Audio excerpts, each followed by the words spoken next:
আসসালামু আলাইকুম। আহ, আজকে আমরা কথা বলবো ফিনান্সিয়াল স্টেটমেন্ট নিয়ে, ফিনান্সিয়াল অ্যাকাউন্টিং নিয়ে।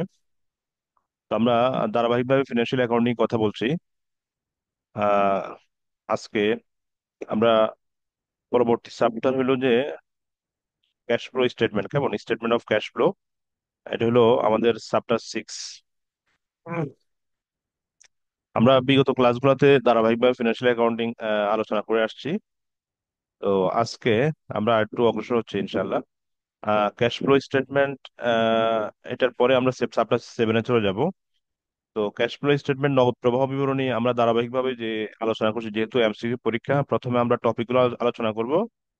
এরপরে এখান থেকে বিগত বছরে যে প্রশ্ন আসছে বা যে ধরনের প্রশ্ন আসতে পারে, সেগুলো আমরা আলোচনা করব। আর এই পিডিএফটা আমি গ্রুপে দিয়ে দিব। তাহলে cash flow statement chapter chapter 6, chapter 6-এ বলা আছে স্টেটমেন্ট অফ ক্যাশ ফ্লো, নগদ প্রবাহ বিবরণী। তো নগদ প্রবাহ বিবরণীর মধ্যে কি কি বিষয় আছে? নগদ প্রভাবের মধ্যে আছে, আমরা যদি লক্ষ্য করি, ইম্পর্টেন্স আর preparation of cash flow statement, কেমন। তো এই চ্যাপ্টারটা বেশ বড় না, এখানে 3টা টপিক দেওয়া আছে চ্যাপ্টারটা। নগদ প্রভাব বিবরণী কাকে বলে, গুরুত্ব, তারপরে বৈশিষ্ট্য, এই বিষয়গুলো এখান থেকে আসে। আর দুই একটা ম্যাথ আসে, খুব বেশি ম্যাথ আসে না এখান থেকে পরীক্ষায়। ছোট ম্যাথ, নগদ প্রভাব বিবরণী যদি একটা ম্যাথ পুরোপুরি, লিখিত পরীক্ষায় এখান থেকে প্রতি বছর প্রশ্ন আসে। আচ্ছা, যেহেতু এখন এটা আমাদের এমসিকিউ পরীক্ষা, সেই হিসাবে আমরা ওইভাবে আলোচনা করি। এখানে ক্যাশ ফ্লো স্টেটমেন্টকে মূল হয় বলা হয় cash inflows and cash outflows. Companies cash inflow এবং ক্যাশ আউটফ্লো নিয়ে আলোচনা করে, কেমন। আচ্ছা, এখানে তিন ধরনের অ্যাক্টিভিটিস আছে। একটা হলো অপারেটিং অ্যাক্টিভিটিস, ইনভেস্টমেন্ট অ্যাক্টিভিটিস এবং ফাইন্যান্সিয়াল অ্যাক্টিভিটিস। আর এটা একটা পিরিয়ড অফ টাইমে বা সময়কালে করে তৈরি প্রস্তুত করা হয় আর কি। আহ নগদ প্রবাহ বিবরণী কাকে বলে, এটা একটা সংজ্ঞা থেকে পুরো বোঝা যায়। মূলত এখানে নগদ আগমন এবং নগদ বহির্গমন, ক্যাশ ইনফ্লো এবং ক্যাশ আউটফ্লো নিয়ে যে বিবরণী প্রস্তুত করা হয়, সেটা হলো নগদ প্রবাহ বিবরণী। আচ্ছা, ওয়েগান, কিমেল অ্যান্ড কাইসু অ্যাকাউন্টিং প্রিন্সিপালে নগদ প্রবাহ বিবরণী যে সংজ্ঞা দিচ্ছে, এটা পড়লে আমাদের ক্লিয়ার। বলছে এটা হলো ক্যাশ রিসিভস এবং ক্যাশ পেমেন্টস, অর্থাৎ নগদ গ্রহণ এবং নগদ প্রদান, and net changes in cash. হ্যাঁ, নিট পরিবর্তন, যে পরিবর্তন হয়েছে সেটা বের করার জন্য যে বিবরণ প্রস্তুত করা হয় সেটা হলো নগদ প্রবাহ বিবরণী। এবং ডিউরিং এ পিরিয়ড, এটা একটা নির্দিষ্ট পিরিয়ডে প্রস্তুত করা হয়। আচ্ছা, resulting from operating activities, investment activities এবং ফাইন্যান্সিয়াল অ্যাক্টিভিটিস, তিনটা অ্যাক্টিভিটিস অনুসারে নগদ প্রবাহ বিবরণী প্রস্তুত করা হয়। হ্যাঁ, অপারেটিং অ্যাক্টিভিটিস, ইনভেস্টিং অ্যাক্টিভিটিস, আর একটা হলো ফাইন্যান্সিয়াল অ্যাক্টিভিটিস, কেমন। আচ্ছা, আন্তর্জাতিক হিসাব মান, আইএএস ইন্টারন্যাশনাল অ্যাকাউন্টিং স্ট্যান্ডার্ড 7 অনুসারে নগদ প্রবাহ বিবরণী প্রস্তুত করা হয়। এটা পরীক্ষায় আসছে যে নগদ প্রবাহ বিবরণী প্রস্তুত করা হয়। আমরা হিসাব মান আলোচনা করছি, আমাদের চ্যাপ্টার 1-এ ছিল আন্তর্জাতিক হিসাব মান। আর সে জায়গায় আমরা হিসাব মানগুলো কোনটা কোনটা পড়তে হবে সেটা দেখিয়েছি। এর মধ্যে আইএএস 7, ইন্টারন্যাশনাল অ্যাকাউন্টিং স্ট্যান্ডার্ড 7 অনুসারে নগদ প্রবাহ বিবরণী প্রস্তুত করা হয়। আচ্ছা, 1994 সালের কোম্পানি আইনে বলা আছে যে নগদ প্রবাহ বিবরণী প্রস্তুত করা বাধ্যতামূলক নয়। তবে যারা স্টক এক্সচেঞ্জ বা বাংলাদেশ সিকিউরিটি স্টক এক্সচেঞ্জে তালিকাভুক্ত কোম্পানি, তাদের ক্ষেত্রে নগদ প্রবাহ বিবরণী প্রস্তুত করা বাধ্যতামূলক, কেমন। কিন্তু আহ 1994 সালে আমাদের যে কোম্পানি আইন আছে সেখানে বলছে যে নগদ প্রবাহ বিবরণী প্রস্তুত করা বাধ্যতামূলক না, কেমন। তাহলে এখান থেকে আমাদের মূল বিষয়টা হলো যে আমরা এখানে আয় বিবরণী থেকে সহযোগিতা নিয়ে আমরা নগদ প্রবাহ বিবরণী প্রস্তুত করি। আর সেখানে নগদ ক্যাশ ইনফ্লো এবং ক্যাশ আউটফ্লোর যে আহ, বিষয়ের বিষয় উঠে আসে আর কি। আচ্ছা, এখন আইএস 7 অনুসারে এই প্রশ্নটা লিখিত পরীক্ষায় আসছে অনেকবার, যে নগদ প্রবাহ বিবরণী শ্রেণী বিভাগ আলোচনা করো, অথবা আইএস 7 অনুসারে শ্রেণী বিভাগ আলোচনা করো। তাহলে is 7 international accounting standard, is 7 অনুযায়ী নগদ প্রবাহ বিবরণী 3 ভাগে ভাগ করা যায়। আহ একটা হলো অপারেটিং অ্যাক্টিভিটিস, 2 নম্বর হচ্ছে ইনভেস্টিং অ্যাক্টিভিটিস, 3 নম্বর হলো ফাইন্যান্সিং অ্যাক্টিভিটিস, কেমন। অপারেটিং অ্যাক্টিভিটিস, ইনভেস্টিং অ্যাক্টিভিটিস আর ফাইন্যান্সিং অ্যাক্টিভিটিস। এটা পরীক্ষা বহুবার আসছে যে নগদ প্রবাহ বিবরণী শ্রেণী কয়টা, কেমন। আইএস 7 অনুসারে শ্রেণী হলো 3টা। Cash flow from operating activities বা পরিচালন কার্যক্রম থেকে নগদ প্রবাহ। পরিচালন কার্যক্রম বলতে ব্যবসায় অপারেটিং কস্ট যেটা আমরা বলি, অর্থাৎ আয় ব্যয়। আয় ব্যয়গুলোর সমন্বয় সাধন করে যে ক্যাশ ফ্লোটা বের করা, নগদ প্রবাহটা বের করা, সেটা হচ্ছে যেমন বিক্রয় রাজস্ব, এটা একটা আয় বাচক হিসাব। কমিশন প্রাপ্তি, ভাড়া প্রাপ্তি ইত্যাদি হতে এগুলো হলো পরিচালন আয়, কেমন। এবং কিছু পরিচালন ব্যয় আছে, যেমন বেতন ব্যয়, অফিস ভাড়া ইত্যাদি হলো পরিচালন ব্যয়। তো এগুলা সমন্বয় সাধন করে আমরা পরিচালন কার্যক্রম পরিচালনা করি আর কি। কিন্তু cash flow from operating activities, এখানে আয় আর ব্যয় এগুলা হিসাব হয়, চলতি সম্পদ চলতি দায় এগুলা কাউন্ট হয় আর কি। আর বিনিয়োগ কার্যক্রম হতে নগদ প্রবাহ, cash flow from investing activities. বিনিয়োগ কার্যক্রম বলতে যেগুলো লং টার্ম অ্যাসেট, ওগুলা অর্জন করতে আমাদের দীর্ঘমেয়াদী বিনিয়োগ করতে হয়। আবার ওগুলা বিক্রি করলে আমরা মোটা দাগে টাকা ফেরত পাই, কেমন? তাহলে স্থায়ী সম্পত্তি যদি ক্রয় করা হয় অথবা বিক্রয় করা হয়, সেগুলো এখানে এই টপিকে আসবে, কেমন? ইনভেস্টিং অ্যাক্টিভিটিস আসবে। বিনিয়োগ কার্যক্রম হতে নগদ প্রবাহ, cash flow from investing activities. অর্থাৎ স্থায়ী সম্পদ এবং দীর্ঘমেয়াদী বিনিয়োগ ক্রয় বিক্রয় করলে যথাক্রমে নগদ বহিঃপ্রবাহ এবং নগদ আন্তঃপ্রবাহতে আসবে, কেমন? সমন্বয় করতে হবে। তারপর আছে অর্থায়ন কার্যক্রম হতে নগদ প্রবাহ, cash flow from investing activities, cash flow from investing activities বা financing activities, sorry, cash flow from financing activities. এখানে মূলত শেয়ার ও ঋণপত্র নগদ ইস্যু করলে কারবারের নগদ টাকা আসে, কেমন? যদি আমরা শেয়ার ইস্যু করি বা শেয়ার বিক্রি করি, তাহলে আমাদের ব্যবসায় ক্যাশ ইনফ্লো হবে বা টাকা আসবে। আর যদি ঋণপত্র মূল্য পরিশোধ করা হয় অথবা লভ্যাংশ প্রদান করা হয়, তখন নগদ বহিঃপ্রবাহ ঘটে। এই উভয়ের পার্থক্যকে অর্থায়ন কার্যক্রমতে প্রাপ্ত বা নগদ প্রবাহ বলে, কেমন? আচ্ছা, এখন তাহলে এখানে বেসিক্যালি তিনটা বিষয় আমাদের মাথায় রাখতে হবে যে পরিচালন কার্যক্রম হতে নগদ প্রবাহ, বিনিয়োগ কার্যক্রম হতে নগদ প্রবাহ, আর অর্থায়ন কার্যক্রম হতে নগদ প্রবাহ। আচ্ছা, এই প্রশ্নটা বহুবার আসছে, অনেকবার আসছে এই প্রশ্নটা, যে অনগদ লেনদেন বা অনগদ কার্যক্রম কি, কেমন? এর লিখিত পরীক্ষায় আসছে এটা, যে দুইটি নন ক্যাশ ফাইন্যান্সিং ও ইনভেস্টিং অ্যাক্টিভিটির উদাহরণ লিখুন, কেমন? তাহলে অনগদ কার্যক্রম আলোচনা করুন অথবা discuss the significance of non cash activities, কেমন? যেগুলোর জন্য নগদ অর্থ ব্যয় হয় না, নন ক্যাশ অ্যাক্টিভিটিস, কেমন? তাহলে এটা আমাদেরকে শুধু উদাহরণগুলো জানলে হবে। যেমন সম্পত্তি ক্রয়ের জন্য টাকা না দিয়ে আমরা শেয়ার দিয়ে দিলাম, কেমন? সাধারণ শেয়ার ইস্যু করে দিলাম। সম্পত্তি ক্রয়ের জন্য টাকা না দিয়ে বন্ড ইস্যু করলাম, অর্থাৎ বিনিময় আর কি, বিনিময় বলা যায় এটাকে। একটা সম্পত্তি অর্জন করতে যাই আমরা সরাসরি ক্যাশ পরিশোধ না করে সাধারণ শেয়ার ইস্যু করলাম, সম্পত্তি ক্রয়ের জন্য বন্ড ইস্যু করে দিলাম, বন্ড বন্ডকে আবার সাধারণ শেয়ার ট্রান্সফার করে দিলাম, রূপান্তর করলাম, কেমন? স্থায়ী সম্পত্তির বিনিময়ে আরেকটা সম্পত্তি অর্জন করা যায়, কেমন? এটা মোটামুটি অনেকগুলো আছে। যে আমরা যখন সম্পত্তির অথবা বোনাস শেয়ার ইস্যু করে, এটাও কিন্তু লেনদেন, অনগদ লেনদেন, কেমন? বোনাস শেয়ার, এখানে 7-8টা পয়েন্ট আছে। তো আমাদের এটা একটু মাথায় রাখতে হবে, যে খেয়াল রাখতে হবে যে আমরা যখন বুঝবো যে এখান থেকে নগদ টাকা যায় না অথবা অথবা নগদ টাকা পরিশোধ করতে হচ্ছে না, তাহলে সেগুলো হচ্ছে অনগদ লেনদেন, কেমন? বা অনগদ কার্যক্রম। অনগদ কার্যক্রম এটাকে বলা হয় নন ক্যাশ ফাইন্যান্সিং অ্যাক্টিভিটিস, কেমন? নন ক্যাশ। এটা ক্যাশ ফ্লো স্টেটমেন্টে আসে না, শুধু শেষে দিয়ে দেখাই দিতে হয় আর কি। এগুলা যেহেতু টাকা পরিশোধ হয় না, আমাদের ক্যাশ ফ্লো মানে হচ্ছে যে ক্যাশ আসছে অথবা গেছে কিনা, ক্যাশ ইনফ্লো অথবা ক্যাশ আউটফ্লো। তো যেহেতু সম্পত্তি ক্রয় করছি, বাট নগদে ক্রয় করলে অবশ্যই এটা ইনভেস্টিং অ্যাক্টিভিটিস হইতো, কেমন? কিন্তু সম্পত্তি ক্রয় করছি আমরা কিসের বিনিময়ে? সাধারণ শেয়ার বিনিময়ে। সাধারণ শেয়ার ইস্যু মানে দেওয়া আর কি, সরবরাহ করা। সাধারণ শেয়ার দিয়েছি আমরা সম্পত্তির বিনিময়ে, কেমন? আবার সম্পত্তি ক্রয় করছি আমরা বন্ড ইস্যু করে। তারপরে এই বিষয়টা আশা করি বুঝতে পারছেন। এখন এখানে বলা আছে এতে হিসাব বিজ্ঞানের ফুল ডিসক্লোজার প্রিন্সিপাল বা পুনর্নীতি অনুষ্ঠিত হয়েছে, কেমন? হিসাব বিজ্ঞানের পূর্ণ প্রকাশ নীতি বলা আছে যে কোনো বিষয় আমরা গ্রহণ করি সেটা টিকাতে উল্লেখ করতে হবে, কেমন? নোটসে উল্লেখ করতে হবে। আমরা জানি IAS 1, ইন্টারন্যাশনাল অ্যাকাউন্টিং স্ট্যান্ডার্ড 1 অনুসারে হিসাব বিজ্ঞানের উপাদান হলো 5টি, কেমন? এর মধ্যে পঞ্চমটি হলো যে নোটস বা টিকা, নোটস বা টিকা। আচ্ছা, এখন নগদান বই এবং নগদ প্রবাহ বিবরণীর মধ্যে পার্থক্য একটু দেখি আমরা। এটা বহুবার পরীক্ষা আসছে, লিখিত পরীক্ষা দিতে গেলে এই প্রশ্নটা লাগবে, কেমন? আচ্ছা, এখানে শুধু নগদ প্রাপ্তি এবং নগদ প্রদান লিপিবদ্ধ হয় নগদান বইতে। আর এখানে ক্যাশ ইনফ্লো এবং ক্যাশ আউটফ্লো লিপিবদ্ধ হয়, কেমন? এটা নগদ প্রবাহ বিবরণী IAS 1 অনুসারে, IAS 7 অনুযায়ী প্রস্তুত করা হয়। আর এটার জন্য কোনো বাধ্যতামূলক কিছু নাই। আচ্ছা, নগদান বইতে নগদ সংক্রান্ত আর্থিক লেনদেনগুলো লিপিবদ্ধ হয়, কারণ বাকিতে কোনো লেনদেন লিপিবদ্ধ হয় না। আর এটা তো অবশ্যই নগদ। নগদ বলতে আয় বিবরণী এবং কম্পারেটিভ ব্যালেন্স শিট তৈরি করতে আমরা এই নগদ প্রবাহ বিবরণী প্রস্তুত করি।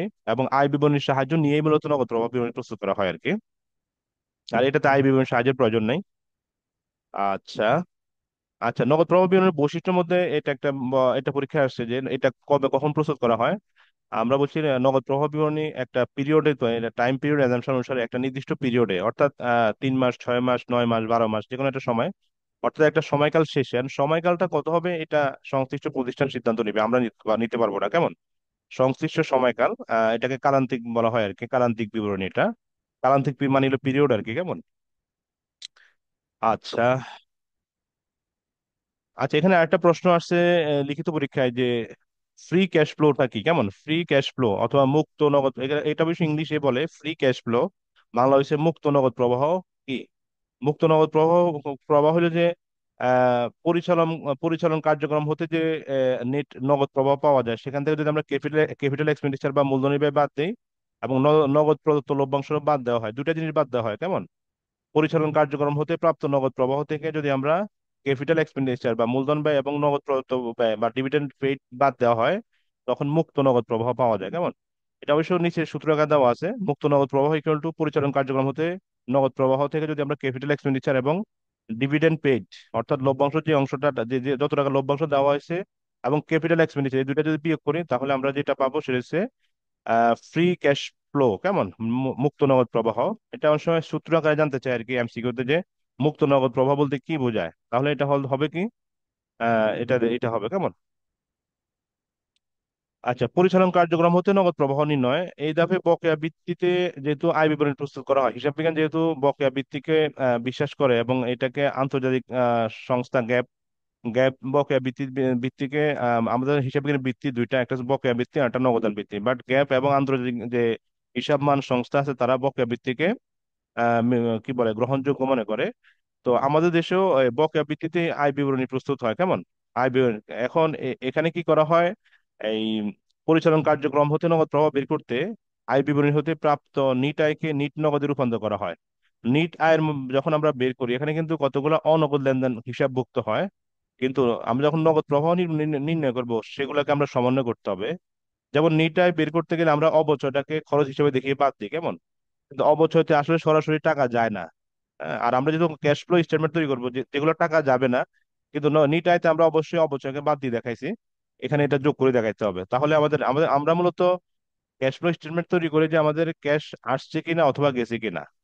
হ্যাঁ, কিছু খরচ আছে এটা বকেয়া ভিত্তি সমর্থন করে, যেমন যেমন অবচয়, অবলোপন, এগুলোর জন্য সরাসরি টাকা যায় না। আমরা একটা সম্পত্তি যখন ক্রয় করি তখন একবারে খরচ করে ফেলি, কিন্তু প্রতি বছর অবচয় যে ধার্য করি, ধার্য করার ফলে কিন্তু প্রতি বছর আমাদের ব্যবসা থেকে টাকা যায় না, কিন্তু আমরা নিট আয় নির্ণয় করার সময় এটাকে বাদ দিয়ে দেখাই, ফলে আমাদের কিন্তু ক্যাশ ফ্লো, ক্যাশ আউটফ্লো হয় নাই। ক্যাশ ক্যাশ ফ্লো স্টেটমেন্টে কিন্তু এই জন্য অবচয়টাকে যোগ করে দেখাইতে হয় আর কি, কেমন। আচ্ছা, বিনিয়োগ ও অর্থায়ন কার্যক্রম হতে নগদ প্রবাহ, নিট নগদ প্রবাহ, এগুলা আলোচ্য বিষয় নয়। আচ্ছা, নগদ প্রবাহ দুইটা পদ্ধতি, একটা আছে ইনডিরেক্ট মেথড বা পরোক্ষ পদ্ধতি, আর একটা হচ্ছে ডিরেক্ট মেথড বা পরোক্ষ পদ্ধতি, কেমন। আচ্ছা, প্রত্যক্ষ পদ্ধতি। তো আমাদের দেশে যে পরীক্ষা, আমাদের যতগুলো পরীক্ষা আছে সবগুলোতে ইনডাইরেক্ট মেথড পদ্ধতি আসছে। 2017 সালে AICPA, কেমন, এর একটি গবেষণায় দেখা যাচ্ছে প্রায় 99% ব্যবসা প্রতিষ্ঠানের পরোক্ষ পদ্ধতিতে নগদ প্রবাহ বিবরণী প্রস্তুত করে। কত পার্সেন্ট? 99% ব্যবসা প্রতিষ্ঠানে। কেন করা হয়? এই পরোক্ষ পদ্ধতি নগদ প্রবাহ বিবরণী প্রস্তুত করা সহজ এবং কম মানে আমাদের সময়ও কম লাগবে, ব্যয়ও কম হবে, কেমন। এটি নিট আয় এবং নিট নগদের কারণ ব্যাখ্যা করে এবং খুব সহজে আয় বিবরণী থেকে সাহায্য নিয়ে সহজে এবং কম কম খরচ করে কি করা যায়, ক্যাশ ফ্লো স্টেটমেন্ট তৈরি করা যায়। এই জন্য ইনডাইরেক্ট পদ্ধতি বেশি সমাদৃত, কেমন। যদিও FASB financial accounting standard board প্রত্যক্ষ পদ্ধতির উপর গুরুত্ব আরোপ করে, যে কোনো পদ্ধতি ব্যবহার করার অনুমতি প্রদান করে। তারা বলছে যে প্রত্যক্ষ পদ্ধতি এটা বিস্তারিত এটা করলে ভালো, কিন্তু যে কোনো পদ্ধতি তারা এলাউ করে। যার কারণে যেহেতু এলাউ করে, আমাদের দেশেও পরোক্ষ পদ্ধতি চলে। এটা সুবিধা হচ্ছে এটা সহজে তৈরি করা যায়, সময় কম লাগে এবং স্টেটমেন্ট দুইটা পাশাপাশি রেখে তুলনাও করা যায়, এই জন্য পরোক্ষ পদ্ধতির জনপ্রিয়তা বেশি। আচ্ছা, এবং আমাদের যতগুলা পরীক্ষা আসছে লিখিত পরীক্ষায় আমরা পরোক্ষ পদ্ধতি পরীক্ষা আসে, কেমন। আচ্ছা, এই প্রশ্নটা আসছে, দেখেন প্রত্যক্ষ ও পরোক্ষ পদ্ধতির মধ্যে কোনটি বাংলাদেশে বেশি জনপ্রিয়। যে পড়ছে এটা অবশ্যই পরোক্ষ পদ্ধতি জনপ্রিয়, কেমন। International accounting standard board IASB প্রত্যক্ষ পদ্ধতির ব্যবহারের পক্ষে, কারণ এটি বিস্তারিত তথ্য প্রদান করে। তবুও পরোক্ষ পদ্ধতি বাংলাদেশে বেশি জনপ্রিয়। জনপ্রিয়তার কারণ আছে, কেমন। বকেয়া ভিত্তিক ব্যবহার সুবিধা, সুবিধা ব্যবহার করতে সুবিধা হয়। হিসাব রক্ষণের বকেয়া ভিত্তি বা অ্যাকচুয়াল বেসিস অফ অ্যাকাউন্টিং অনুসরণ করে, সেহেতু উদ্ধৃত পত্র বা ব্যালেন্স শিট এবং আয় বিবরণী রেকর্ড থেকে তথ্য নিয়ে সহজেই নগদ প্রবাহ বিবরণী, এটা আমরা বলছি একটু আগে, আমরা আয় বিবরণী এবং উদ্ধৃত পত্র ব্যালেন্স থেকে সহজেই পরোক্ষ পদ্ধতিতে নগদ প্রবাহ বিবরণী বের করতে পারি, কেমন। আচ্ছা, এটা সামঞ্জস্য, নগদ প্রবাহ বিবরণী প্রস্তুতে পরোক্ষ পদ্ধতি ব্যবহারের অন্যান্য আর্থিক বিবরণীর সাথে সামঞ্জস্যপূর্ণ এবং তুলনাযোগ্য, কেমন, এই জন্য এটা ব্যবহার করা হয়। আরো কারণ আছে, আচ্ছা, এটা আমাদের মুখ্য বিষয় না। এখন এখানে একটু আমরা একটু পরোক্ষ পদ্ধতিতে ইনডাইরেক্ট মেথড, এই পদ্ধতিতে নগদ প্রবাহ বিবরণী প্রস্তুত করার জন্য নিয়মাবলী একটু দেখি। এখানে আমরা জানি তিনটা পদ্ধতি, তিনটা প্রভাব আছে। একটা হচ্ছে পরিচালন কার্যক্রম হতে নগদ প্রভাব অথবা অপারেটিং অ্যাক্টিভিটিস, কেমন, এটাকে বলা operating income from operating activities, কেমন। দুই নম্বরটা হলো যে বিনিয়োগ কার্যক্রম হতে নগদ প্রবাহ, এটাকে বলা হয় investing income from investing activities, কেমন। তিন নম্বরটা হলো ইনকাম ফ্রম কি বলে ফাইন্যান্সিং অ্যাক্টিভিটিস। আচ্ছা, তো আমরা এগুলো অলরেডি তোমাদের বলছি। এখানে মূলত আমরা যখন আয় বিবরণী প্রস্তুত করি তখন বকেয়া ভিত্তিতে সমর্থন করার কারণে আমরা কিছু খরচ দেখাই যেগুলোর জন্য আসলে টাকা সরাসরি আমাদের প্রতি বছর নগদে পরিশোধ করতে হয় না, কিন্তু আমরা এখানে খরচ হিসেবে দেখাই। যেমন অবচয়, অবলোপন, হ্যাঁ। অবচয়ের ফলে কিন্তু ক্যাশ আউটফ্লো হয় না। কেন? কারণ হলো যে অবচয় এটা একটা আমরা ধরে করি যে এত প্রতি বছর এত টাকা অবচয়, কিন্তু সরাসরি আমাদের ক্যাশ আউটফ্লো হচ্ছে না। ফলে আমরা আয় বিবরণী কিন্তু এটা খরচ হিসেবে দেখি, দেখাই, যার ফলে নিট নিট লাভ কম দেখানো হয়। কিন্তু যেহেতু এটা এটা আমরা এখন যে বিবরণী প্রস্তুত করি, এটা হচ্ছে cash flow statement. Cash flow হয়েছে কিনা, হয় ক্যাশ ইনফ্লো হবে, না হয় ক্যাশ আউটফ্লো হবে। এখন আপনারা বলেন অবচয় বা অবলোপনের জন্য কি ক্যাশ আউটফ্লো হয়েছে? 9 টাকা খরচ হয়েছে? হয় নাই। যেহেতু খরচ হয় নাই, আর এটা আয় বিবরণীতে খরচ হিসেবে মানে ব্যয় বিয়োগ করে দেখানো হয়েছে, এই জন্য এটা যোগ করতে হয়, কেমন। আচ্ছা, স্থায়ী সম্পত্তি বিক্রিজনিত ক্ষতি, ক্ষতি হলে যোগ করতে হয়, লাভ হলে বিয়োগ করতে হয়। চলতি সম্পত্তি যদি বৃদ্ধি পায় তাহলে বিয়োগ করতে হয়, চলতি সম্পত্তি হ্রাস পেলে যোগ করতে হয়। আচ্ছা, চলতি দায় বৃদ্ধি পেলে হ্রাস হ্রাস পেলে বিয়োগ করতে হয়, যোগ করতে হয়, আর হ্রাস পেলে বিয়োগ করতে হয়। আচ্ছা, এটা এটা ম্যাথ একটা দুইটা ম্যাথ আসছে, খুব বেশি আসে না, এই জন্য এটা নিয়ে আমি বেশি সময় ইয়ে করবো না। এখান থেকে ম্যাথের সংখ্যা দেখলাম খুব কম, তবে আসলে একটা দুইটা আসে, কেমন।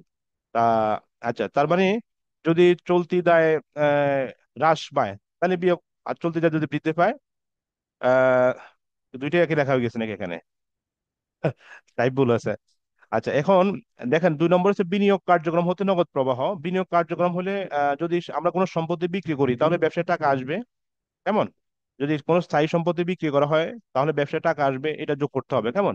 আচ্ছা, যদি কোনো বিনিয়োগ সঞ্চয়পত্র বিক্রি করা হলো তাহলেও ব্যবসায় টাকা আসবে, যোগ করতে হবে।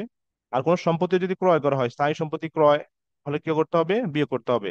বিনিয়োগ যদি কোনো সঞ্চয়পত্র অথবা বিনিয়োগ যদি ক্রয় করা হয় তাহলে কি বিয়োগ করতে হবে। অর্থাৎ সম্পত্তি বিক্রি করলে, স্থায়ী সম্পত্তি বিক্রি করলে টাকা আসবে, আর স্থায়ী সম্পত্তি ক্রয় করলে টাকা চলে যাবে, কেমন। তো যোগ বিয়োগ করলে যেটা পাবে সেটা হচ্ছে নিট নগদ প্রবাহ আর কি। অর্থায়ন কার্যক্রম হতে নগদ প্রবাহ, যখন নতুন শেয়ার অথবা বন্ড অথবা ঋণপত্র ইস্যু করা হয়, ইস্যু মানে বিক্রি করা হয় আর কি, মানুষের কাছে, জনসাধারণের কাছে শেয়ার বিক্রি করলে ব্যবসার মধ্যে টাকা আসে, এই জন্য যোগ করতে হবে। আর যদি আমরা শেয়ার কি করি, ঋণপত্রের মূল্য অথবা শেয়ার বন্ড অথবা ঋণপত্রের মূল্য পরিশোধ করে দেই, পরিশোধ করে দিলে আমাদের কি হবে? ব্যবসা থেকে টাকা চলে যাবে, এটা বিয়ে করতে হবে, কেমন। লভ্যাংশ যদি আমরা পরিশোধ করি তাহলে ব্যবসা থেকে টাকা চলে যাবে, বিয়ে করতে হবে। আচ্ছা, দীর্ঘমেয়াদী প্রদেয় নোট ইস্যু, ইস্যু করেও সবসময় টাকা আসে, কেমন। ইস্যু মানে সরবরাহ করা, মানে আমরা নোটের বিনিময়ে টাকা কালেকশন করা, শেয়ারের বিনিময়ে টাকা কালেকশন করা, ঋণপত্র নিয়ে টাকা নেওয়া, কেমন। আর যদি পরিশোধ শব্দ থাকে অথবা দায় কোনো দায় হ্রাস পায় তখন এটা বিয়ে করে দিতে হবে আর কি।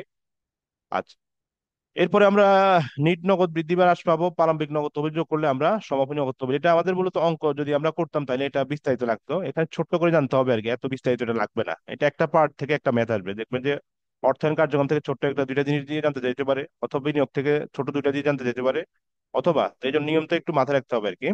আর আরেকটা বললাম যে আমাদের ফুল ডিসক্লোজার প্রিন্সিপাল বলা আছে যে, পূর্ণ প্রকাশ নীতিতে বলা আছে যে যা করতে হবে তা নোটের মধ্যে দেখাইতে হবে। এটা হচ্ছে অনগদ লেনদেন, আমরা নন ফাইন্যান্সিং অ্যাক্টিভিটিস বলা হয় এটাকে। নন ফাইন্যান্সিং অ্যাক্টিভিটির জন্য আমাদের কোনো ক্যাশ আউটফ্লো হয় না, মানে টাকা যায় না, কিন্তু এটাকে দেখাই দিতে হবে। এই জন্য আমাদের অঙ্ক কিন্তু এখানে শেষ, সমাপনী নগদ তহবিল ধরেন এখানে শেষ, ক্লোজ করে দেওয়া হয়েছে, কেমন। এটা জাস্ট ইনডোরে দেখাই দিতে হবে যে সম্পত্তি ক্রয়ের জন্য সাধারণ শেয়ার ইস্যু, সম্পত্তি ক্রয়ের জন্য বন্ড ইস্যু, বন্ডকে সাধারণ শেয়ার রূপান্তর, স্থায়ী সম্পদের বিনিময়, এগুলো হচ্ছে নন ফাইন্যান্সিং অ্যাক্টিভিটিস অথবা অনগদ লেনদেন, কেমন। এটার জন্য ব্যবসায়ের ক্যাশ আউটফ্লো হয় না, এই জন্য এটা আমাদের হিসাবের মধ্যে আসবে না। আরো আছে, আরো তিন চারটে আছে, বোনাস শেয়ার ইস্যু করা, কেমন। তাহলে এই জিনিসটা আমাদের মাথায় রাখতে হবে, এটা পরীক্ষা আসছে কিন্তু এমসিকিউ তে আসছে যে নিচে কোনটি অনগদ লেনদেন, কেমন। এটা অনেকবার আসছে, একটু করে দেখবেন। আচ্ছা, এটা আমরা যদি ক্যাশ ফ্লো স্টেটমেন্ট করতে হইতো তাহলে এই কিছু জিনিস অনেক সময় প্রশ্ন দেওয়া থাকে না, সেটা আমরা যেমন অবচয় খরচ যদি না দেওয়া থাকে, কেমন, তাহলে অবচয় খরচ বের করার সূত্র। যদি কোনো সম্পত্তি ক্রয় করা হয়েছে কিন্তু প্রশ্নপত্রে বলা হয় না যে করছে কত ক্রয়, কত টাকায় ক্রয় করছে, তখন এগুলো আমাদের লাগতো। এখানে লিখিতের মধ্যে এখানে এগুলো দেওয়ার কথা না। আচ্ছা, এ ফাঁকে আপনাদের কিছু বলার থাকলে বলেন, আমি আরেকটা শেয়ার ইয়ে করি, স্লাইড স্লাইড শো করি। আরো কিছু বলার থাকলে বলতে পারেন। তার ডেপ্রিসিয়েশনটা বাকি পার্টটা করানো হয় নাই। না, পড়াবো, এটা পড়াই ফেলবো, একটু আগাইতেছি, এটা বাকি একটু বেশি না, অল্প একটু আছে, মানে ম্যাথটা আছে, এটা আমি আলোচনা করবো ইনশাল্লাহ, হ্যাঁ। এটা কি আজকে করবেন? চেষ্টা করবো আজকে হয়তো করে দিতে পারবো। তো এক্সামের কথা বলছেন তো এই জন্য জিজ্ঞেস করছি। ও, থ্যাংক ইউ।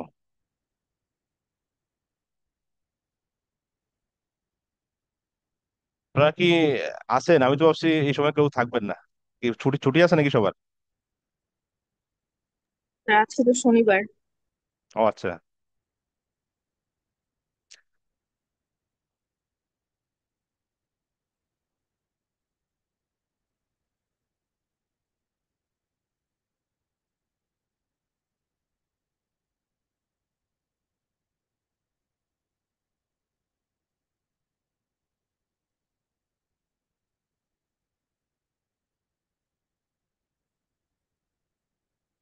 আচ্ছা, এখন আমরা, আপনারা নিশ্চয়ই দেখতেছেন নাকি, ক্যাশ ফ্লো স্টেটমেন্ট, আমরা ক্যাশ ফ্লো স্টেটমেন্ট নিয়ে আলোচনা করব। স্টেটমেন্ট অফ ক্যাশ ফ্লো বা নগদ প্রবাহ বিবরণী, এটা নিয়ে আমরা আলোচনা করছি। এখন আমরা এমসিকিউ গুলো দেখি কেমন। আমাদের বেসিক্যালি পরীক্ষা তো হবে এমসিকিউ, এই জন্য আমাদের প্রিপারেশনটা আপনারা ফোকাস করবেন। আমরা কনসেপ্টটা এতক্ষণ আলোচনা করছি, এখানে তিনটা টপিক ছিল: cash flow statement importance, preparation, কেমন, preparation of cash flow statement. লিখিত পরীক্ষায় এখান থেকে প্রায় প্রতি বছরই প্রশ্ন হয় আর কি, একটা ম্যাথ আসে। আচ্ছা, এখানে আমরা কথাগুলো বলে ফেলছি বেশিরভাগ, যেগুলো এখানে আছে। আহ আন্তর্জাতিক হিসাবমান আইএফআরএস এর অন্যতম অংশ হলো আইএএস, কেমন, ইন্টারন্যাশনাল ফাইন্যান্সিয়াল রিপোর্টিং স্ট্যান্ডার্ডের অংশ হলো আইএএস। আইএএস অনুসারে নগদ প্রবাহ বিবরণী প্রস্তুত করা হয়। 1994 সালে কোম্পানি আইনে বলা আছে নগদ প্রবাহ বিবরণী প্রস্তুত করা বাধ্যতামূলক নয়, কেমন, বাট স্টক এক্সচেঞ্জে তালিকাভুক্ত হলে কি করতে হবে? নগদ প্রবাহ বিবরণী প্রস্তুত করা বাধ্যতামূলক। নিট নগদ প্রবাহ কার্যক্রম তিন ভাগে ভাগ করা যায়, আমরা এতক্ষণ আলোচনা করছি। আইএস 7 অনুসারে পরিচালনা এবং সংক্রান্ত কার্যক্রমের নগদ আগমন ও নির্গমের উদাহরণ দেখানো হলো, অর্থাৎ ক্যাশ, নগদ ক্যাশ ইনফ্লো এবং ক্যাশ আউটফ্লো। নগদ আন্তঃপ্রবাহ কখন হয়? সুদ বা লভ্যাংশ প্রাপ্তি হলে, আয়কর প্রাপ্তি, মানে যতগুলো প্রাপ্তি আছে আর কি, কেমন। আর যেগুলো খরচ, নগদ বহিঃপ্রবাহ, কর্মচারীকে বেতন প্রদান, আয়কর, এগুলো একটু রেটিং দিলে হবে। আচ্ছা, ইনভেস্টিং অ্যাক্টিভিটি একই কথা, এটা আমরা আলোচনা করছি। স্থায়ী সম্পত্তি যখন আমরা বিক্রয় করি তখন নগদ প্রাপ্তি হবে, কেমন। বিনিয়োগ, বিক্রয় করলে, যে কোনো বিনিয়োগ সঞ্চয়পত্র বিক্রি করলে আমাদের ক্যাশ ইনফ্লো হবে। তারপর বিনিয়োগের মূল্য প্রাপ্তি হইলে, মেয়াদ পূর্তিতে বিনিয়োগের মূল্য প্রাপ্তি হইলেও আমাদের ক্যাশ ইনফ্লো হবে। আর এখানে যদি বিনিয়োগ আমরা ক্রয়ের জন্য নগদ টাকা পরিশোধ করি, কোনো শেয়ার, ডিবেঞ্চার বা কি বলে সঞ্চয়পত্র ক্রয়ের জন্য যদি আমরা টাকা খরচ করি, সেটা হচ্ছে ক্যাশ আউটফ্লো, কেমন। অথবা যে কোনো ধরনের স্থায়ী সম্পদ, যন্ত্রপাতি, সরঞ্জাম ক্রয়ের জন্য যদি আমরা টাকা ব্যয় করি, সেটা হচ্ছে ক্যাশ আউটফ্লো, কেমন। আর ক্যাশ ফাইন্যান্সিং অ্যাক্টিভিটির মধ্যে বলা আছে সাধারণ শেয়ার ইস্যু বা নগদ, সাধারণ শেয়ার ইস্যু করলে আমরা নগদ টাকা পাই। তারপর অগ্রাধিকার শেয়ার ইস্যু করলে আমরা টাকা পাবো। বন্ড অথবা ঋণপত্র ইস্যু করলে আমরা টাকা পাবো, এই জন্য এগুলো এগুলো ক্যাশ ইনফ্লো আর কি। আর যদি আমরা অগ্রাধিকার শেয়ারের মূল্য পরিশোধ করে দিই, তাহলে আমাদের ক্যাশ আউটফ্লো বা নগদ টাকা চলে যাবে। আচ্ছা, বন্ড বা ঋণপত্রের মূল্য পরিশোধ করলেও টাকা চলে যাবে, লভ্যাংশ প্রদান করলেও টাকা চলে যাবে, কেমন, ঋণের টাকা পরিশোধ করলেও টাকা চলে যাবে। আচ্ছা, তাহলে এখন এইটা পরীক্ষা আসছে যে নগদ প্রবাহ বিবরণী প্রস্তুতের প্রধান উদ্দেশ্যটা কি? নগদের উৎস ও ব্যবহার দেখানো, আর নগদের অর্থের আগমন ও নির্গমনের সংক্ষিপ্ত বিবরণী বলা হয় নগদ প্রবাহ বিবরণী। আমরা এটা বলছি, এটা তৈরি প্রস্তুত করা হয় হিসাবকাল বা সময়কাল ধারণা অনুসারে, কেমন। নগদ প্রবাহ বিবরণী প্রস্তুত কখন করা হয়? হিসাবকাল শেষে। আর হিসাবকাল তো আমরা বলছি এটা 3 মাস, 6 মাস, 9 মাস, 12 মাস, যাই হোক, কেমন। আচ্ছা, এটা তৈরি করা হয় IAS 7 অনুসারে, এটা আমরা বলা আছে একটা নির্দিষ্ট হিসাব করার জন্য প্রস্তুত করা হয়। 1994 সালে কোম্পানি আইন অনুসারে নগদ প্রবাহ প্রস্তুত করা বাধ্যতামূলক নয়, বাট শেয়ার বাজারে যদি তালিকাভুক্ত থাকে তাহলে বাধ্যতামূলক। আচ্ছা, তারপরে এফএএসবি অনুযায়ী নগদ প্রবাহ বিবরণীর প্রাথমিক উদ্দেশ্য হলো চারটি। আচ্ছা, নগদ প্রবাহ বিবরণী মানে হলো যে নগদ অর্থের আগমন এবং নির্গমন সম্পর্কে জানা, ক্যাশ ইনফ্লো এবং ক্যাশ আউটফ্লো সম্পর্কে জানাই হয়েছে নগদ প্রবাহ বিবরণীর আসল বিষয়, কেমন। আরো কিছু উদ্দেশ্য আছে, এগুলো একটু রিডিং দিবেন, অতটা গুরুত্বপূর্ণ না। আচ্ছা, এখন আমাদের প্রশ্ন, একজন পড়েন দেখি, কেউ আছেন পড়ার মতো? 1 নম্বর প্রশ্নটা অথবা 2 নম্বর প্রশ্নটা পড়েন।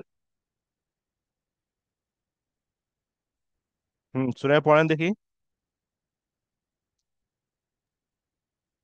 পরিচালনগত নগদ প্রবাহ নির্ণয়ে নিচের কোনটি নেট মুনাফার সাথে যোগ করতে হয়? এটা এটা প্রশ্নটা ভুল আছে, তিনটা উত্তর, এটা বাদ দেন, এটার মধ্যে বহুত ভেজাল, তিনটা তিনটা সঠিক উত্তর এখানে, কেমন? 2 নম্বরটা পড়েন। পুরাতন আসবাবপত্র বিক্রয় কোন ধরনের নগদ প্রবাহ? আচ্ছা, আসবাবপত্র একটা স্থায়ী সম্পদ, কেমন? স্থায়ী সম্পদ যদি বিক্রি করা হয় তাহলে আমাদের এটা একটা বিনিয়োগকৃত কার্যক্রমের মধ্যে আসবে। স্থায়ী সম্পদ থেকে বিক্রি করলে যে অর্থটা আসে সেটা হচ্ছে ইনভেস্টিং অ্যাক্টিভিটিস আমরা বলি, আর স্থায়ী সম্পত্তি ক্রয় করলে সেটা হচ্ছে ইনভেস্টিং অ্যাক্টিভিটিস ক্ষেত্রে ক্যাশ আউটফ্লো। যদি আমরা বিক্রি করে টাকা আসে তাহলে ক্যাশ ইনফ্লো, তাহলে এটা বিনিয়োগ কার্যক্রম হবে, কেমন? বিনিয়োগকৃত নগদ প্রবাহ হবে আর কি উত্তর। আচ্ছা, এরপরটা পড়েন। নগদ প্রবাহ বিবরণী তৈরির প্রধান কারণ কোনটি? হ্যাঁ, নগদ প্রবাহ বিবরণী তৈরির প্রধান কারণ হচ্ছে নগদ প্রাপ্তি এবং নগদ প্রদান সম্পর্কে জানতে পারা, কেমন? মোট নগদ প্রাপ্তি ও মোট নগদ প্রদান জানতে পারা, অর্থাৎ নগদের উৎস এবং ব্যবহার দেখানোর জন্য, নগদের উৎস অর্থাৎ ক্যাশ ইনফ্লো এবং ক্যাশ আউটফ্লো কোথায় হয়েছে তা দেখানোর জন্যই নগদ প্রবাহ বিবরণী প্রস্তুত করা হয়। আচ্ছা, এই দেখেন এখানে প্রশ্ন বেশি আসে নাই, বেশ খুব বেশ সংখ্যা নেই এবং খুব সহজ প্রশ্ন, এগুলো খুব সহজে পারবেন। এক এক নম্বর প্রশ্ন পড়েন জাহাঙ্গীরনগরে। পুরাতন যন্ত্রপাতি বিক্রয় কোন ধরনের নগদ প্রবাহ?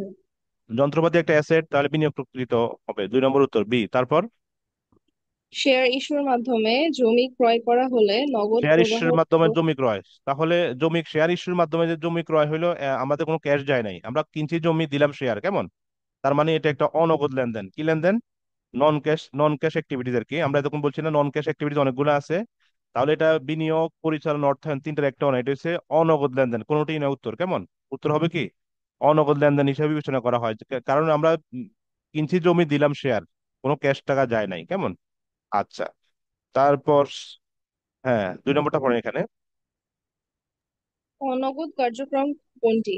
হ্যাঁ, কোনটি অনগদ কার্যক্রম? শেয়ার ইস্যুর মাধ্যমে সম্পদ ক্রয়। ভেরি গুড, শেয়ার ইস্যুর মাধ্যমে সম্পদ ক্রয়, কারণ আমরা সম্পদ কিনছি, দিলাম শেয়ার, কেমন? ক্যাশ টাকা দিলে এটা নগদ হয়ে যেত। প্রশ্ন হচ্ছে অনগদ, মানে হচ্ছে নয়, নগদ নয়, শব্দটা হচ্ছে নয়, কেমন? নগদ নয়, চট্টগ্রাম মতো আর কি এটা। আচ্ছা, এখানে অনগদ লেনদেন আরো কিছু উদাহরণ আমরা বলছি, শেয়ার ইস্যুর মাধ্যমে সম্পদ ক্রয়, বন্ড বা ঋণপত্র ইস্যুর মাধ্যমে বন্ড বা ঋণপত্রকে সাধারণ শেয়ারে রূপান্তর করা যায়, স্থায়ী সম্পদ ক্রয়ের জন্য বন্ড ইস্যু করা, পুরানো স্থায়ী সম্পত্তির বিনিময়ে নতুন স্থায়ী সম্পত্তি ক্রয়, ওই যে মোবাইল এক্সচেঞ্জ এখন আসছে বাজারে, কেমন? একটা সম্পত্তির বিনিময়ে আরেকটা সম্পত্তি ক্রয়, অগ্রাধিকার শেয়ারকে সাধারণ শেয়ারে রূপান্তর, অনগদ সম্পদের বিনিময়, এই এই নামগুলো একটু রিডিং দিয়ে রাখবেন, তাইলে আর পরীক্ষা কমন পড়বে, কেমন? এগুলো সবগুলো হচ্ছে আহ, অনগদ লেনদেন আর কি, বা অনগদ কার্যক্রম, কেমন? আচ্ছা, এরপর এটা পড়েন 1 নাম্বার। পুরাতন আসবাবপত্র বিক্রয় কোন ধরনের নগদ প্রবাহ? কোন ধরনের? বিনিয়োগ। ভেরি গুড, এটা বারবার আসতেছে, এটা একই প্রশ্ন, কপি পেস্ট, কেমন? এরপর একটা কোম্পানিতে নগদ প্রবাহ বিবরণী বিবরণী প্রস্তুত করা হয় হিসাবকালের জন্য, একটা নির্দিষ্ট হিসাবকালের নির্দিষ্ট। জন্য।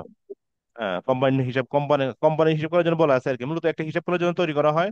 আর হিসাবকালটা তো এক একটা কোম্পানি তারা সিদ্ধান্ত নেবে তাদের হিসাবকাল কত কত সময় ব্যাপী হবে, কেমন?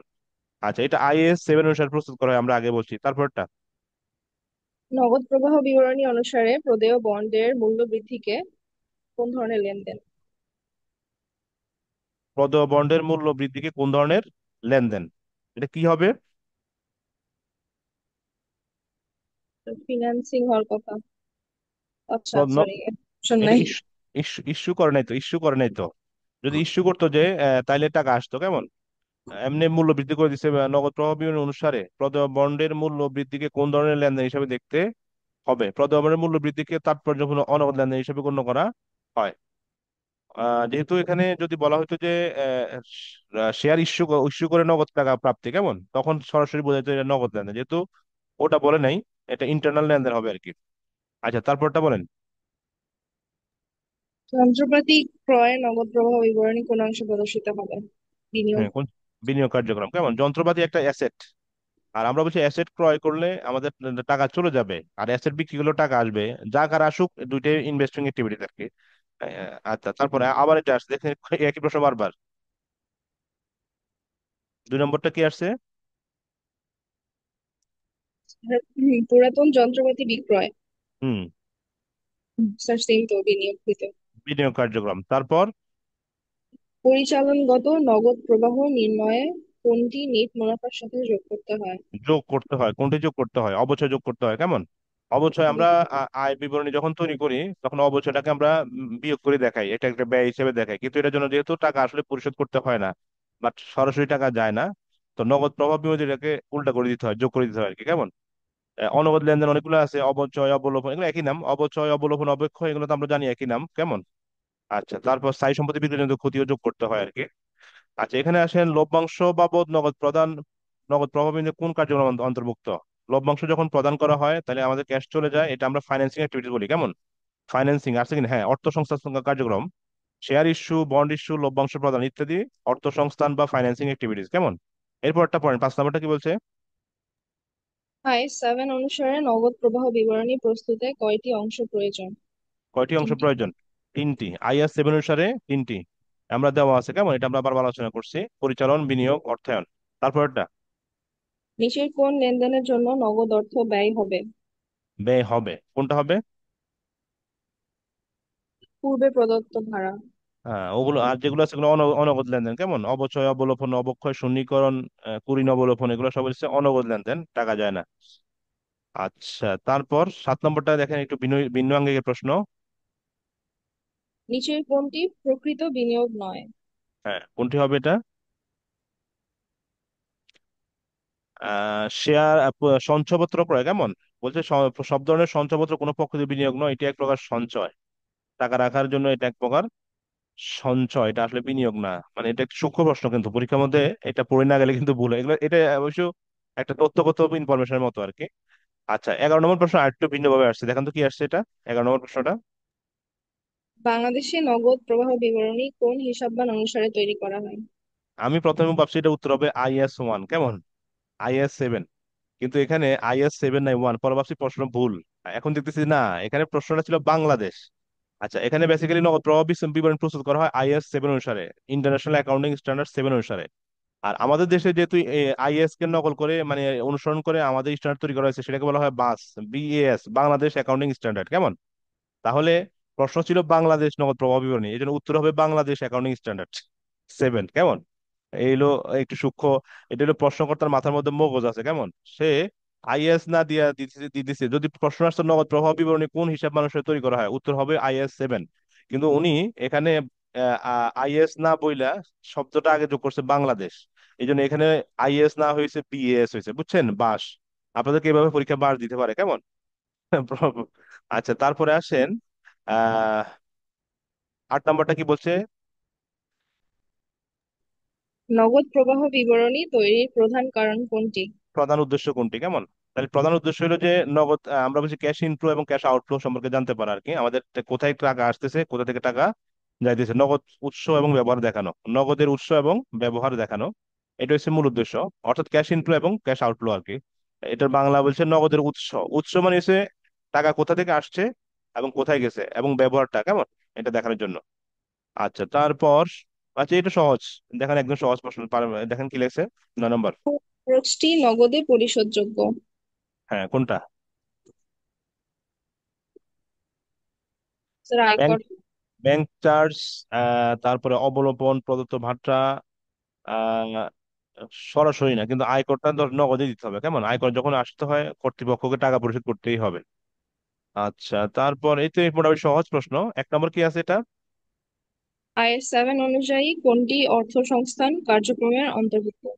অর্থ সংস্থা মানে ফাইন্যান্সিং অ্যাক্টিভিটিস, কেমন? তাহলে শেয়ার ইস্যু করা।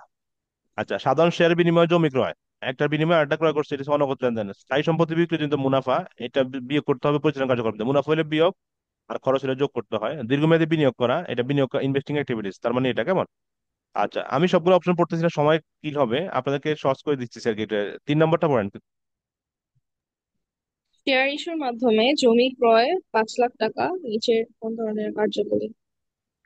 শেয়ার ইস্যু, তাহলে শেয়ার ইস্যুর মাধ্যমে যদি জমি ক্রয়, একটা জমি পাইছি আমরা, বিনিময়ে শেয়ার দিয়েছি, কেমন? টাকা দেয়নি, তার মানে এটা অনগদ লেনদেন, কেমন? অনগদ, এটা অনগদ দফা আর কি। আচ্ছা, এটা আমাদের যে আলোচনা করছি, নিটা এর সাথে কোনটি যোগ করতে হয়? বকেয়া খরচ বৃদ্ধি পেলে যোগ করতে হয়। আচ্ছা, নিচে কোনটি অনগদ লেনদেন?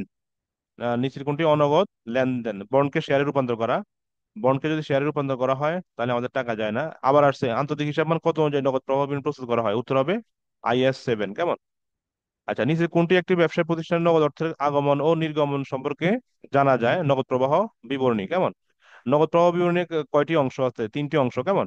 অনগদ দফা কোনটি? এগুলো একটু দেখবেন, একই প্রশ্ন বারবার বিভিন্ন ভাবে দিচ্ছে যাতে আপনার প্রিপারেশনটা ভালো হয়। আমার কাছে এই বইটা খুব ভালো লাগছে, প্রচুর প্র্যাকটিস আছে আপনাদের, মানে আর ডাইনামো হাত দেওয়া লাগবে না ইনশাল্লাহ। কি মনে হয় আপনাদের, কি মনে হয় বইটা কি এনাফ না? আচ্ছা, এখন পরোক্ষ পদ্ধতি বা ইনডাইরেক্ট মেথডস, আমরা এটা নিয়ে আলোচনা করছি। অনগদ লেনদেনগুলো যোগ করতে হয়, যেমন অবচয়, অবলোপন, স্থায়ী সম্পত্তি বিক্রয় জনিত ক্ষতি হলে যোগ করতে হবে। চলতি সম্পদের যদি হ্রাস পায়, চলতি সম্পদ বলতে মজুত পণ্য, দেনাদার, প্রাপ্য বিল, প্রাপ্য নোট, অগ্রিম ব্যয়, অনাদায়ী আয়, আহ, এগুলো যদি হ্রাস পায় মানে কি আপনি নগদ টাকা পাইছেন আর কি। যেমন হচ্ছে বকেয়া দেনাদার থেকে টাকা আদায়, কেমন? আপনি নগদ টাকা চলে আসছে, তাহলে এটা বিয়োগ করে দিতে হবে। আর যদি না, চলতি সম্পদ যদি হ্রাস পায় তাহলে যোগ করতে হবে আর কি, কেমন?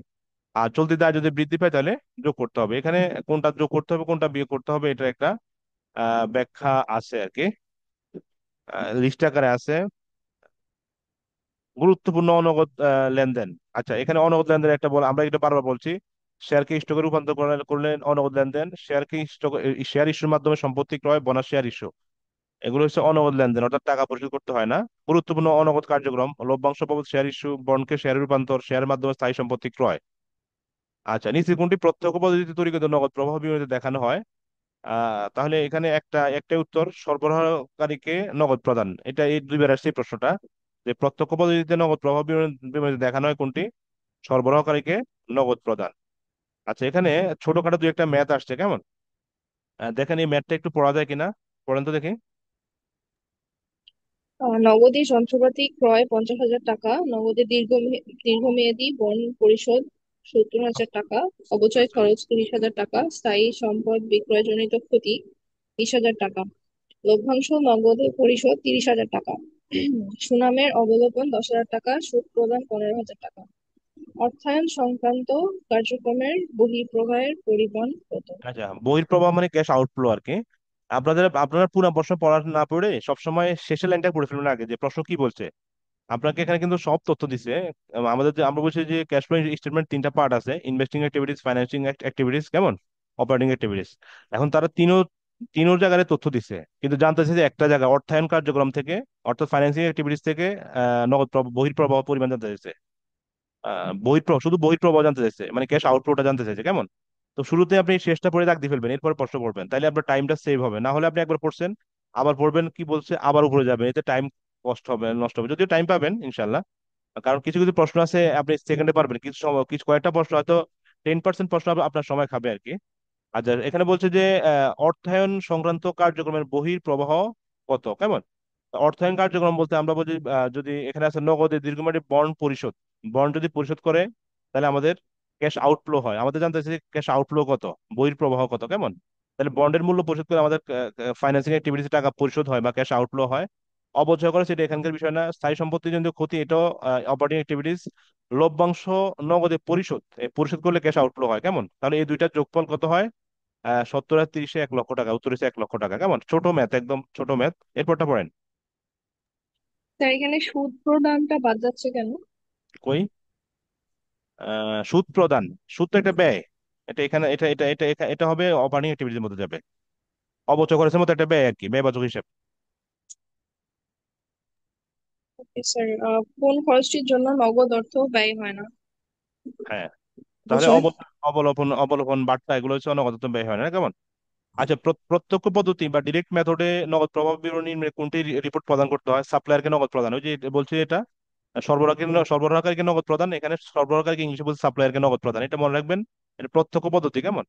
আচ্ছা, তারপর এখানে আসেন চট্টগ্রাম বিশ্ববিদ্যালয় 1 নম্বর প্রশ্নটা পড়েন, কি বলছে? লভ্যাংশ প্রদান ক্যাশ ফ্লো স্টেটমেন্টের কোন সেকশনে দেখানো হয়? কোন সেকশনে দেখানো হয়? ফিনান্সিং। হ্যাঁ, ফাইন্যান্সিং অ্যাক্টিভিটিস দেখানো হয়, কেমন? ফাইন্যান্সিং সেকশনে। এরপরে কোনটি অনগদ লেনদেন, কোনটি? স্যার, অবচয়। অবলোপন, অবক্ষয়, শূন্যীকরণ, বাট্টা, সবগুলো অনগদ লেনদেন। পরেরটা পরোক্ষ পদ্ধতি, এটা পড়েন। প্রবাহ বিবরণী।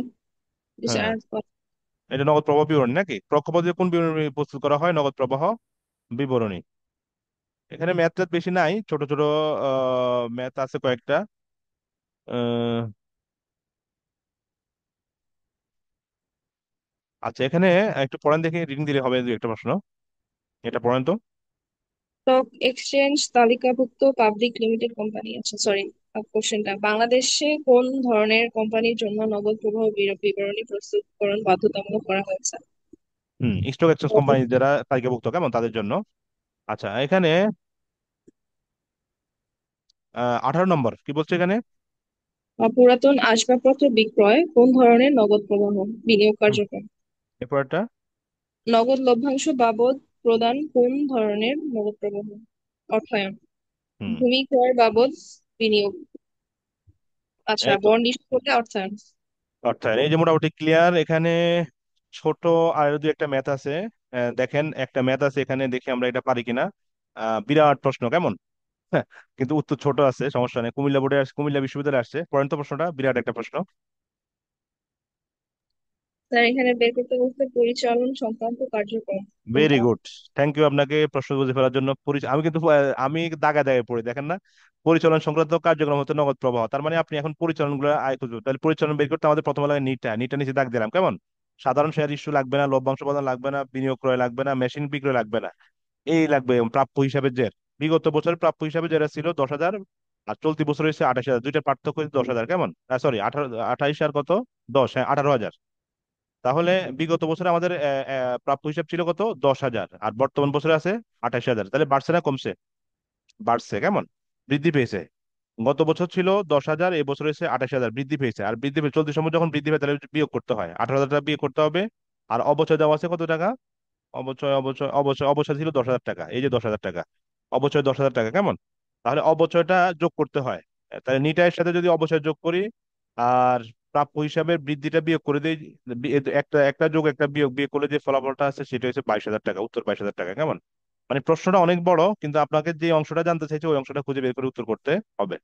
আচ্ছা, এখানে আর দু একটা দেখেন, এখানে আরো যন্ত্রপাতি দু একটা আছে, আর আর বেশি নাই, প্রশ্ন নাই এখানে কেমন। খুব সহজ। আচ্ছা, এখানে আমরা ওই পরিচালন কার্যক্রম থেকে নিট নগদ প্রবাহ নির্ণয়ের কিছু নিয়ম কানুন একটু আলোচনা করছি। যে যেমন আমরা ক্যাশ ফ্লো স্টেটমেন্ট আমরা বলছি যে আয় বিবরণ প্রস্তুত করতে কিছু জিনিস আমরা যোগ করি, কিছু জিনিস আমরা বিয়োগ করি, কিন্তু ক্যাশ ফ্লো স্টেটমেন্টে সেটা ক্যাশ ফ্লো স্টেটমেন্ট শুধু ওগুলো অন্তর্ভুক্ত করে যে টাকা আসলো অথবা গেলো কিনা কেমন। বাকিতে যেগুলো হয়, যেগুলো অনগদ লেনদেন, অদৃশ্যমান লেনদেন, যেগুলোর জন্য ক্যাশ আউটফ্লো হয় না, সেগুলোতে আমরা আয় বিবরণীতে খরচ দেখে বিয়োগ করে দিই, কিন্তু ক্যাশ ফ্লোতে এগুলো যোগ করতে হয়, যেমন অবচয়, অবলোপন। এগুলোর ফলে কিন্তু সরাসরি টাকা চলে যায় না, কিন্তু আয় বিবরণীতে এটাকে এটাকে খরচ হিসেবে দেখে বিয়োগ করা হয়, ফলে আমরা নিটা এটা কম দেখাই কেন। কিন্তু ক্যাশ ফ্লো স্টেটমেন্টে কি করতে হয়, ক্যাশ ফ্লো স্টেটমেন্টে ওই যে যেটাকে আমরা কম দেখাইছি সেটাকে আবার যোগ করে বাড়াই দিতে হয়, নিট নিট ক্যাশ ফ্লোটা দেখাইতে হয়, যে ক্যাশ ফ্লো আসলে হয়েছে কিনা কেমন। আমার ব্যবসায় ধরেন 100 টাকা ছিল, এখন আপনি আয় বিবরণীর মাধ্যমে তো 110 টাকা অবচয় দেখায়, 90 টাকা দেখাচ্ছেন, কিন্তু আসলে তো অবচয়ের জন্য টাকা এখন যায় নাই। খরচ হবে আফটার 10 ইয়ার্স পরে, আমাদের অবচয়ের জন্য আমাদের সম্পত্তিটা চলে যাবে, সে ঠিক আছে, বাট এই বছর তো খরচ হয় না। এই জন্য ক্যাশ ফ্লো স্টেটমেন্ট নগদে বিশ্বাসী, যে তারা দেখে যে ক্যাশ আউট হয়েছে কিনা অথবা ইন হয়েছে কিনা, ক্যাশ আউট ইন হইলে সেটা তারা কাউন্ট করে কেমন। এই হলো বিষয়টা আর কি। তো এখানে চমৎকার একটা ব্যাখ্যা আছে, আমি একটু ব্যাখ্যাটা আপনাদেরকে দিয়ে দিচ্ছি। এই হলো আজকের বিষয়। এবার কোনো প্রশ্ন থাকলে বলেন, না হলে শেষ করে দেই।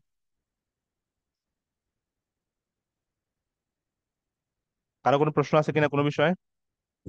স্যার গতদিনের এক্সামের একটা কোশ্চেন।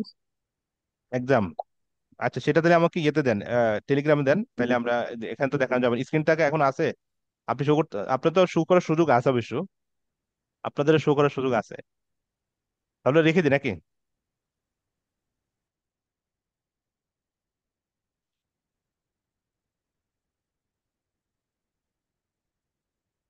আর আর কেউ কিছু বলবেন। হ্যালো। ওকে, আসসালামু আলাইকুম।